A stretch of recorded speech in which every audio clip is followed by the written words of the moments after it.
एक बहुत ही अच्छा शब्द है हलन। प्राय बच्चे इसको नहीं जानते हैं, तो आपको मैं बता रहा हूं कि हल या हलन किसे कहते हैं। तो किसी भी शब्द के नीचे आपने देखा होगा इस तरह से तिरछी लाइन लगी होती है, इस तरह से, यानी वो शब्द जो अंत में लाइन लगी होती है यानी वो स्वर रहित है। स्वर रहित का मतलब यानी वो आधा है, यानी व्यंजन वर्णों के नीचे ये लगाया जाता है, इसमें से स्वर नहीं, इसमें स्वर नहीं है। जितने भी वर्ण बोले जाते हैं इसमें स्वर छिपा होता है, लेकिन इसमें स्वर नहीं है, निकाल दिया गया है, इसलिए अंत में इसमें हल लगा हुआ है। ठीक है, यानी इसका मेल जो है हल प्लस अंत के योग से हुआ है।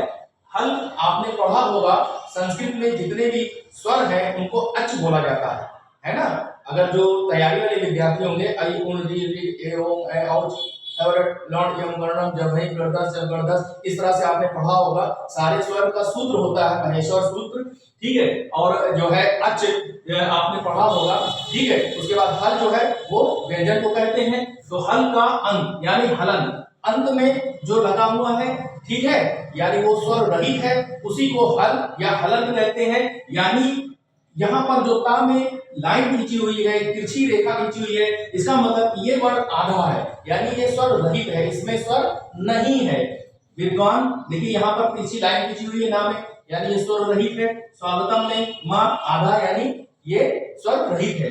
विद्वान को कुछ बच्चे इस तरह से भी लिखते हैं, मैं लिख के दिखा दे रहा हूं। ये जो दा के नीचे वाक है ये छोटा सा बना हुआ है, ये छोटा है जरूर लेकिन ये पूरा है, ठीक है। और ये दा जो पूरा दिख रहा है वो आधा है। कैसे?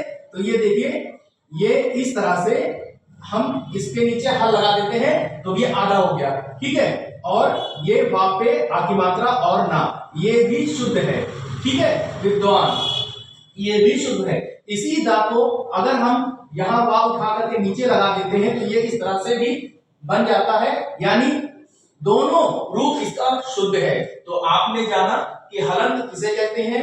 वह व्यंजन वर्ण जिसके नीचे यह चिन्ह तिरछी रेखा लगाई जाती है वो स्वर रहित होता है, उसी को हल या हलंत कहते हैं। जिस किसी शब्द के नीचे या वर्ण के नीचे या व्यंजन के नीचे ये रेखा ऐसे लगा दी जाती है उसको जानिएगा कि वो आधा है, यानी स्वर रहित है, उसमें स्वर नहीं है, ठीक है। तो कैसी लगी क्लास आप हमें कमेंट बॉक्स में जरूर बताएं और वीडियो को लाइक और शेयर जरूर करें। जय हिंद।